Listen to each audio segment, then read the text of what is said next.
Girê mirazan di dîroka çand û mirovahiyê da rûpeleka nû vekir û dîroka kevnar bi tevahî guhêrt.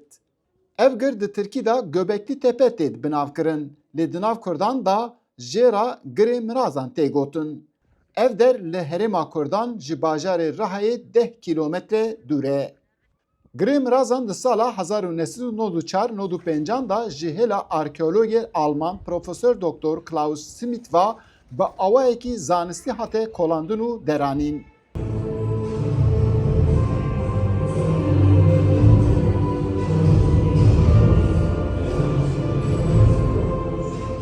Li gor arkeologan ev der ji bo perestgeh hatiye duristkirin û dîroka wî jî 12,000 salan derbas dibe. Di nav vê derê da monolîtên wek tîpa T bi awayekî sofîstîke hatine duristkirin. Li ser wan jî rolyefê ajalên hov û kedî hatine vekolîn û wênekirin. Li her derê dinyayê geştyar têne vê derê, lê dema ew di vê derê da digerin dikevin nav hestekî efsûnî.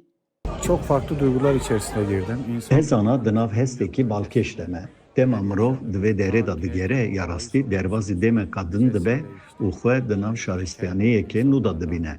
Ez dibêm qey, ana ez 12,000 sal paş da çûme û di dinyayekî nû û di nav hestekî taybet deme. Li ser van monolîtan wêneyên beraz, ajalên koxik, ajalên hov, mar, dupuşk û şêwirandinên din hene. Ev derbala hemû dinyayê dikişîne. Demekî aktörê Amerîkî Morgan Freeman jî serdana vê derê kir û di belgewara xwe da cîda girê mirazan. Her roj gelek qefîleyên geştyaran tên vê derê û rêberên geştyaran jî derheqê vê derê da pêzanîna dide wan. Ama o devirde de bunlar birer... Ev abideyên dîrokî her yek watekê xwe heye. Mirov di serê xwe de dipirse gelo ev kevirên ku hatine şekilkirin her yek li gor wan menaya herfekî dide. Profesörê Edinburghê dibêje li vê derê salnemeya rojê hatiye bikaranîn.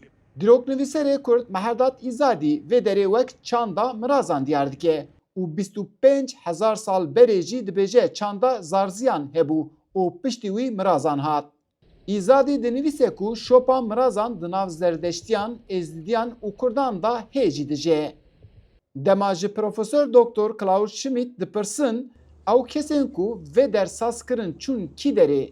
Schmidt dibêje ew neçûn ciyekê ana li Amed, Mêrdîn, Riha û her wekî din bajaran dijîn. Dema ev der hê der neketibû keç û jinên Kurd li ser darên vê derê bend girê didan û mirazên xwe dixwastin. Jene ben girê miraza. Ra berê gobeklî dareke mezin hebû.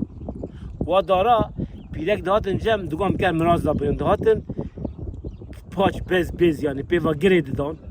Ew dikirin mirazê xwe dixwastin. Em li vê derê dîrokeka 12,000 salî dibînin. Li her derên dinyayê geştyar tên vê derê ji bo ku van dîroka ku di vê derê da derketiye holê bibînin. A rastî em dikarin bêjin ku li vê derê rewşeka efsûnî heye. Eyüp Demir, Dengê Amerîka, Riha.